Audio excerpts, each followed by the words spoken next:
बटेगा, जो बटेगा जो कटेगा, बिल्कुल दुरुस्त है। इसलिए संगठन सूत्र मैंने इसलिए कहा, जब तक हिंदू साथ साथ नहीं चलेगा, उसकी आवाज एक के साथ नहीं मिलकर चलेगी, उसके मन एक साथ नहीं होंगे, तब तक यही दुर्दशा होती रहेगी। इसलिए समझना पड़ेगा, हमें वेद को भी मानना पड़ेगा।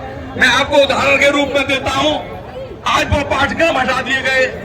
जब उसमें क्या था, उसमें यह था कि एक बुजुर्ग आखिरी समय है, चारपाई पे लेटा हुआ है, और वो क्या करता है, अपने चारों बच्चों को बुलाता है कि बेटा ये लकड़ी है, इसको जरा तोड़ दो। एक एक के हाथ में एक एक लकड़ी देता है, चारों बच्चे उसको तोड़ देते हैं, बड़ी सहजता से तोड़ देते हैं। लेकिन जब वो ये कहता है, उसका चारों का एक गट्ठल बना के उनको देता है कि बेटा तुम तोड़ दो, तो कोई भी तोड़ नहीं पाता। ये है संगठन, ये सीखने की जरूरत है, जो आज पाठ्यक्रमों से हटा दिया गया है। हिंदुओं से मैं वही कहूंगा, अगर एक एक रहोगे सब टूटते चले जाओगे। इसलिए वो बुजुर्ग की कहानी याद रखना कि हम जो है एक गड्ढे में बंध के रहेंगे, हम मुट्ठी के ऊपर रहेंगे। दूसरी बात, अपनी बात कहता हूं, आज जो हमने मानसिकता बना ली है, वो भी एक कहानी से उदाहरण दूंगा, संक्षेप में अपनी बात को समाप्त करूंगा। वो कहानी थी एक कौए की और गिलहरी की, हम सब ने पढ़ी होगी।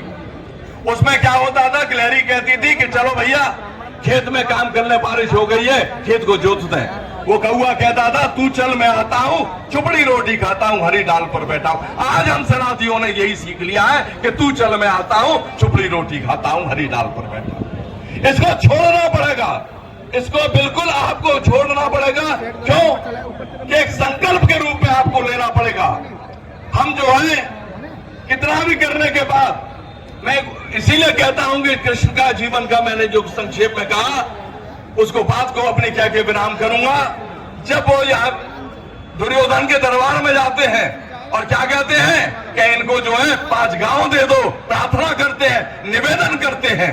फिर कहते हैं कि धर्म भी कहता है कि भैया इनको 5 तो दे दो, इनको जीने के कम से कम इतना तो दे दो, इनका पेट भर जाए, अपना जीवन यापन कर ले। जब वो नहीं मानता है और जो कहता है कि कृष्ण को बंदी बना लो, तब कृष्ण कहते हैं कि बंदी बनाना इतना सरल नहीं है, मेरा विराट रूप भी है, जो व्यवहार तेरा होगा वही व्यवहार मेरा होगा। और कृष्ण वहां से जो है निकल के चले आते हैं। क्या मैं इसलिए महाभारत की बात कहता हूं, हमने अब तक धर्म तक की बात करी है, हमेशा हिंदू सनातनी धर्म के लिए रहा है। मैं कहता हूं आज यथा योग्य की है। आप अपने सारी देवी देवताओं को देख लीजिए, कौन सा देवी देवता आप बिना शस्त्र के है। अगर इसलिए हमें क्या करना है, शस्त्र भी रखना है और शास्त्र भी रखना है। क्यों? कि अगर हम इस नहीं चले तो निश्चित रूप से हमारा नुकसान होगा। इन्हीं शब्दों के साथ, क्योंकि समय की मर्यादा है, मैं अपनी बात को कहता हूं, उस गुरु की कहानी को याद करना सनातनियों, कि गड्ढा बन के रहना, टूट मत जाना, एक एक करके बिखर जाना।